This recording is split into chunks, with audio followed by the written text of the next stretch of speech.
Alright. Okay, so back to tadi. Kalau saya buat video lecture yang saya record, memang specifically untuk saya recordkan, saya akan first buat susunan tu kira signal conditioning, contoh signal conditioning. Video saya tu raw tu saya ambil, saya susun ikut turutan dia ataupun ikut editing feature saya, mana satu depan mana satu belakang. And then saya akan ambil dia punya file sample sound saya tu, sebab kadang-kadang saya record pakai iPad, iPad punya screen recording tu sound tak bagus sangat.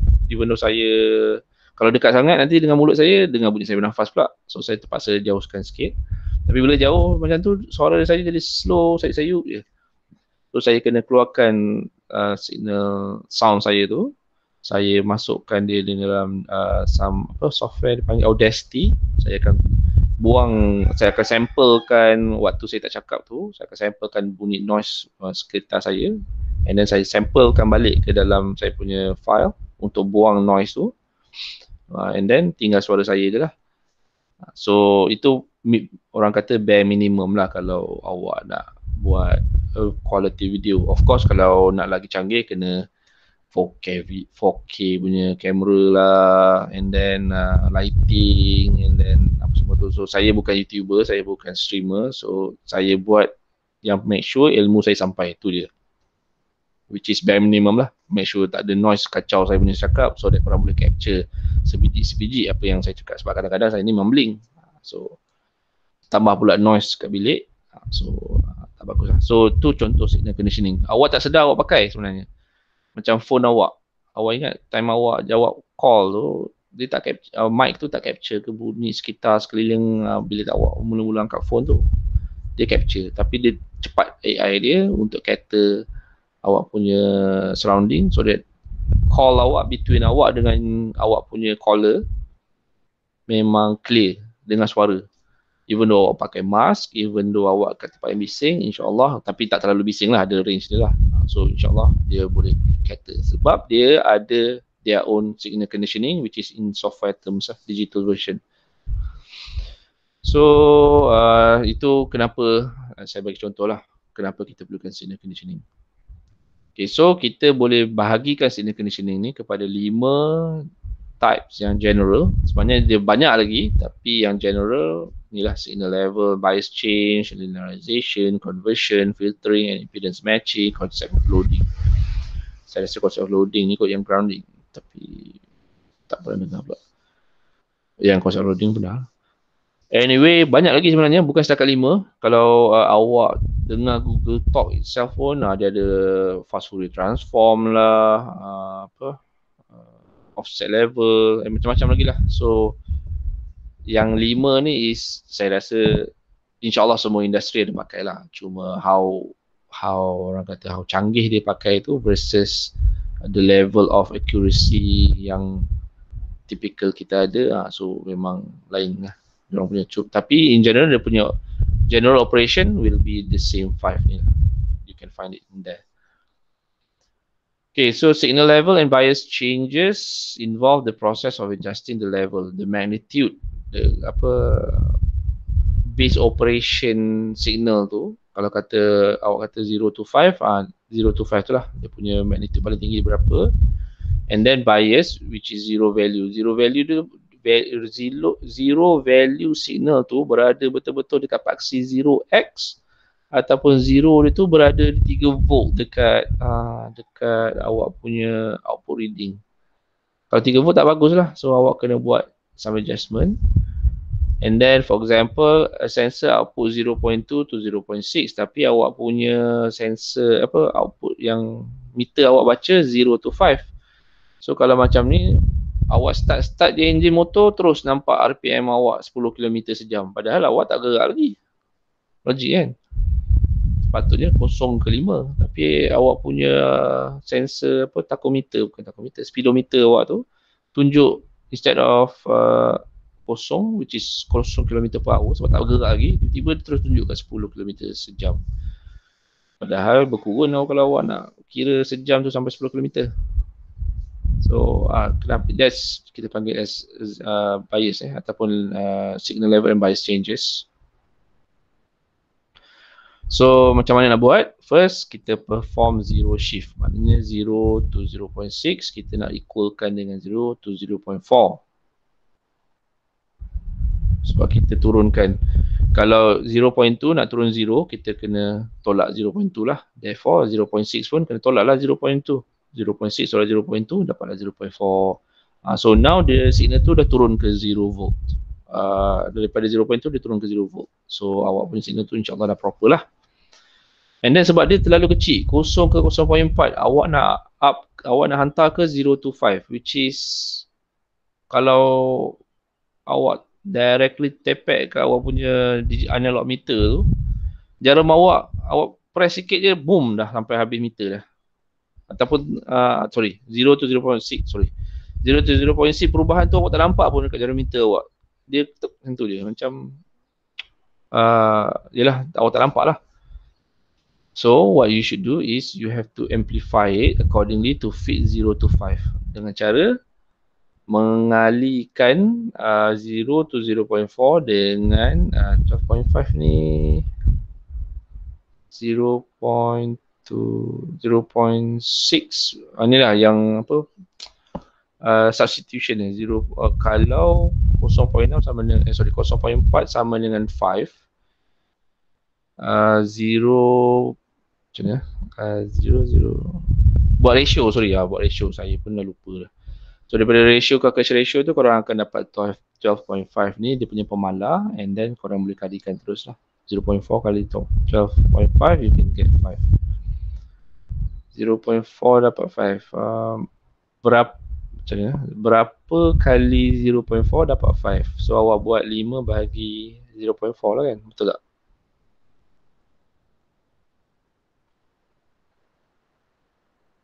Betul, 0.5. So kalau 0.4 kali 5 kali 12.5 dapat 5. So that means kalau awak buat 0, awak punya reading tu dapat 0.01 kali 12.5, then accordingly dia akan output lah perubahan tu, which is much more significant instead of just one tick awak punya jarum. So if the gain, ni dipanggil gain juga 12.5 ni juga dipanggil gain untuk kita increasekan 0.4 kepada 5 and 0 kepada 0 lah, ataupun any kind of between untuk menjadi between 0 to 5. So kalau gain dia ni lebih daripada unity, maksudnya dia lebih daripada 1. So that means dia amplify lah. So kalau dia less than unity, kita panggil attenuation. Maksudnya kalau ini amplification, kita besarkan 0.4 kepada 5. Kalau less than unity, maknanya dia kali 0.1 lah for example. So kita panggil benda tu as attenuation. Kita kecilkan signal tu, kita fokuskan lagi. So kita panggil attenuate. Attenuate ni awak boleh imagine attention lah. Kita put focus. Kita fokus, maknanya lagi kecil dia punya zoom in. Kita zoom in kan kita zoom in kan signal tu untuk nampak lagi detail. So kita panggil attenuate. Attenuation is a process of changing the signal to a smaller value daripada 0 ke 0.4 jadi lagi kecil, which is maybe 0 to 0.004. Kecil. Kenapa nak buat saya pun tak tahu, tapi typically adalah justification kenapa kita nak buat attenuation. Specifically bila kita buat sampling, contohnya sampling, kita tak nak ambil semua signal tu. Saya just nak ambil noise punya signal tu, macam tadi saya cakap, saya nak buat video, saya ambil sampel noise yang mana saya tak cakap, and then saya tepekkan balik dekat original audio. So dia akan buang noise yang sama property dia dengan yang saya samplekan tadi tu. So that means dia akan tinggalkan suara saya je. So sama lah macam ni. Kita just nak small value, kita tak nak semua, kita just nak yang noise punya value tu dekat dalam the whole signal, kita nak ambil sikit je. So kita attenuatekan lah noise signal tu, and then kita tepekkan balik kat original. Buang tu actually attenuate jugalah, yang signal tu menjadi 0, and then therefore clear suara saya, tak dengar bunyi kipas macam sekarang ni. Okay. So the circuit that performs amplification and attenuation is called amplifier and attenuator. So kalau kita amplifier lah. Kalau attenuate, kecilkan, then attenuator lah. Kenapa ni, itu jangan tanya saya lah. Ini English punya major punya ni, so kita ikut je lah. Kita bukannya akademi bahasa, kita terima je, pakai je. Okay. Sekejap. Filter impedance matching, concept of loading. Wah, ni saya kena edit balik ni dah. Saya perasan slide ni dia macam main cincai je buat. So saya tadi dah buat dah sikit, saya dah repair sikit tapi apparently banyak lagi. So saya kena habis, tak apa, habis ni nanti saya buat. Okay, so linearization ni kita nak convertkan non-linear kepada linear. Kenapa kita, apa maksud linearization non-linear apa semua ni? Okay, ni contoh linear.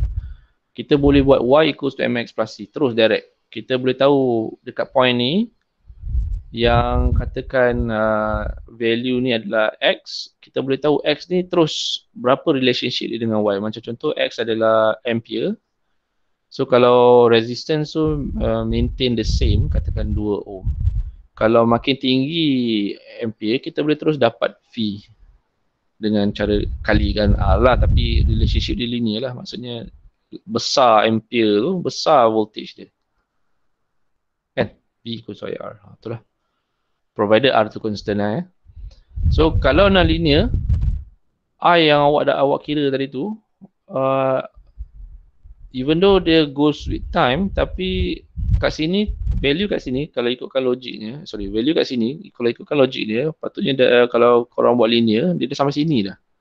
Which is tak sama dengan apa yang korang baca. In fact, in real world punya signal processing, which is signal, kalau korang buat robot ke apa ke nanti, FYP korang, ataupun korang punya sensor, saya rasa korang semua buat FYP kan sekarang? Betul ke? Betul saya. So ada yang pakai sensor accelerometer tak? Tak ada setakat ni.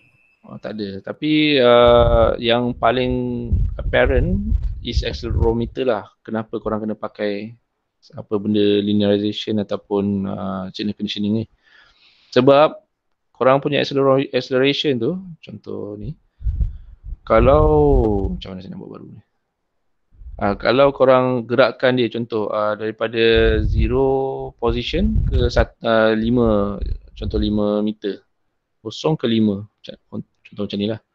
Korang dapat daripada signal korang tu nanti, macam ni, 0, 5, tu dia jadi macam ni balik. Padahal korang gerakkan dia sengit ke 5, macam mana korang nak tukarkan ini kepada 5 ni? Ni antara yang buat saya pening kepala lah bila saya nak buat mobile robot saya punya research. Saya nak convertkan ni menjadi ni. Sebab dalam ni ada noise. Lepas tu macam mana pula daripada 0 tiba-tiba 5 macam ni pula rupa dia. Adalah, saya dah baca sikit tapi basically saya perlukan fast Fourier transform lah, which melibatkan imaginary numbers lah, apalah, pening kepala lah sikit lah. So dengan kita, kalau confirm korang punya signal, kalau bermain dengan sensor yang detect real world punya value, confirm dia punya bacaan akan linear. So kita tukarkan dia menjadi linear, so dia memudahkan untuk kita proses, baca ataupun come up with the proper responses to that disturbances or action yang korang tak nak. So linearization inilah yang membantu. Tapi I would have to say linearization tu kalau setakat macam ni, convert macam ni, senang lah. Tapi in real world, kadang-kadang dia punya actual signal tu macam ni. Kadang-kadang signal dia macam ni. Tak adalah macam ni, tapi turun ke bawah lah. Tak pun macam ni. So jadi susah sebenarnya linearization ni kalau dia lebih daripada A kuasa 2. Lebih daripada 3 degree of freedom. Apa nama? Degree of freedom pula. Saya lupa apa nama term saya. Tapi yang A kuasa 2 campur BX campur C. Ini quadratic. Lebih daripada quadratic ni, memang korang terkencing lah nak tukar jadi linear. Yang quadratic ni pun dah kencing. Dah nak lebih daripada quadratic ni, which is A kuasa 3, lagilah terkencing. Memang saya rasa PhD punya level lah kalau korang nak buat. Bukan PhD punya level pun sebenarnya bukan niche, tapi it's yelah, dengan mengkaji secara khusus baru korang boleh settle masalah.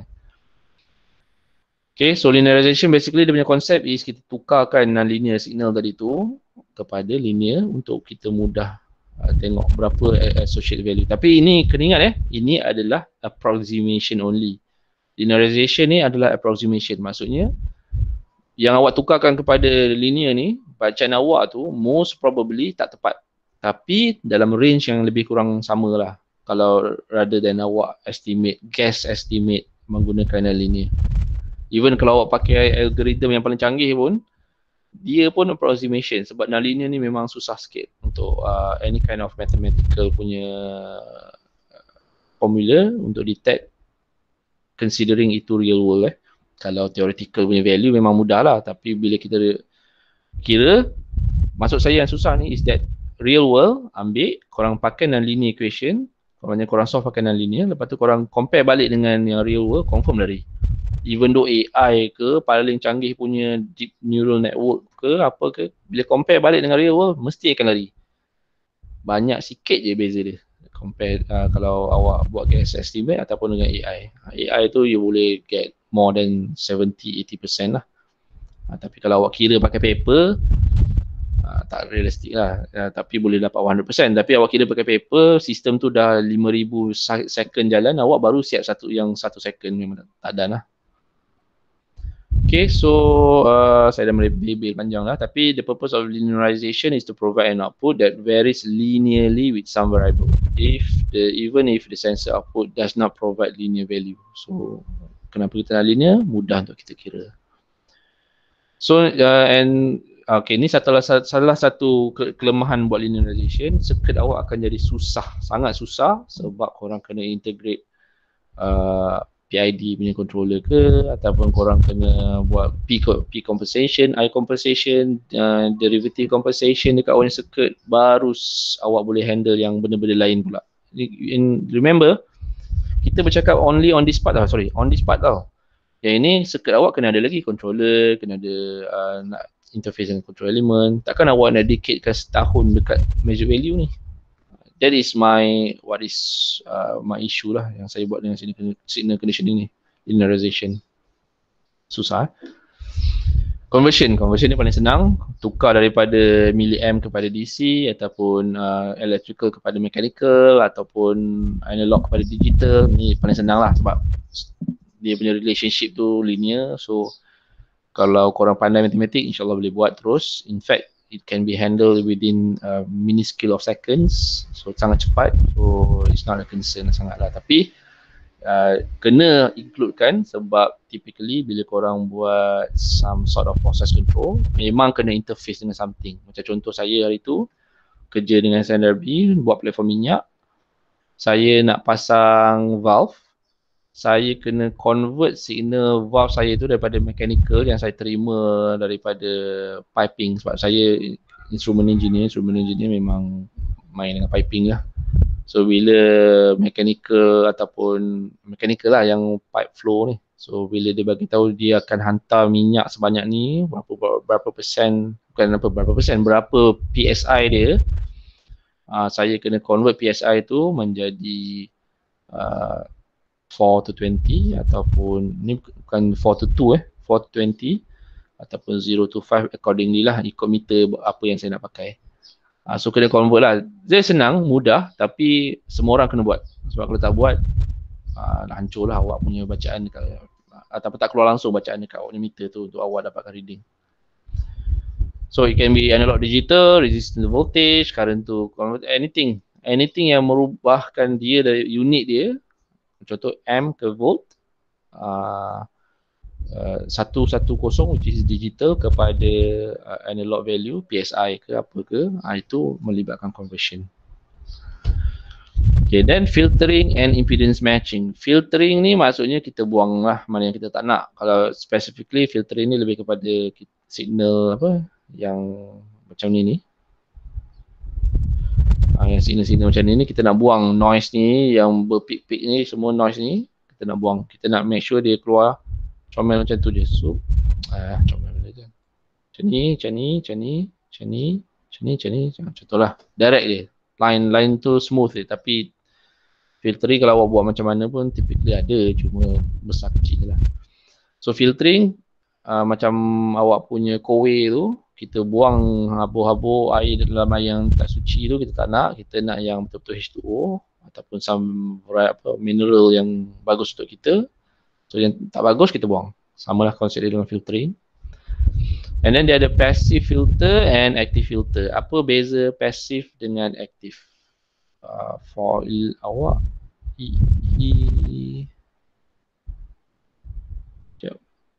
Korang punya ni. EE111 is electronic. Bukan electronic, electronic lah kan? Korang? Ya tu. So kalau electronic, I would assume korang tahu ke apa passive dan active? Boleh bagi tahu saya apa maksud passive dan active in terms of electronics?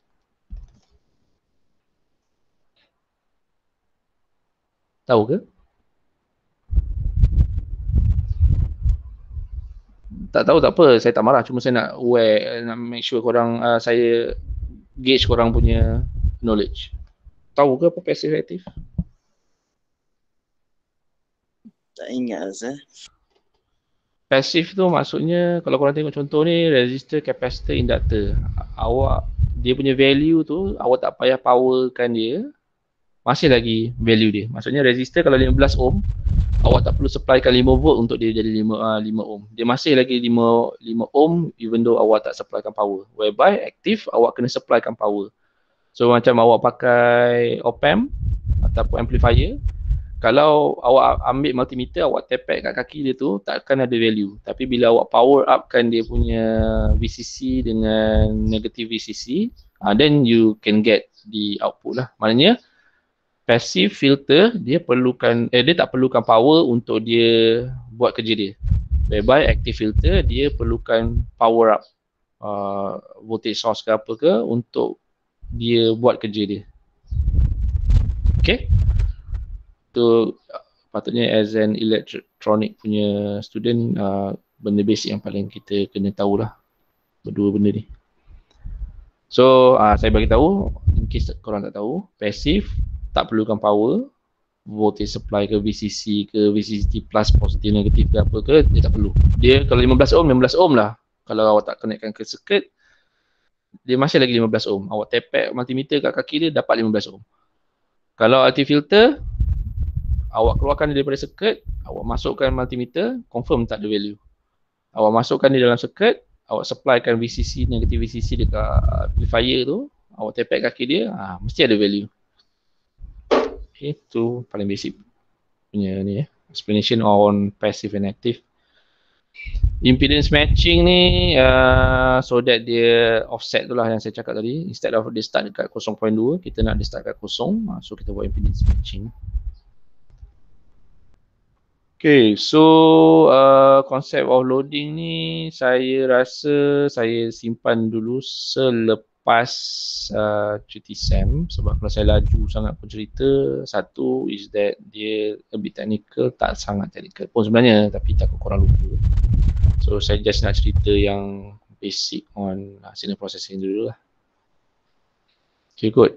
Itu je yang saya nak cerita hari ni, sebab saya ikutkan plan nak marking and then nak bagi korang punya result. Tapi minggu ni banyak pula saya punya kerja bertindih-tindih, so tak sempat nak marking even though 8 orang je.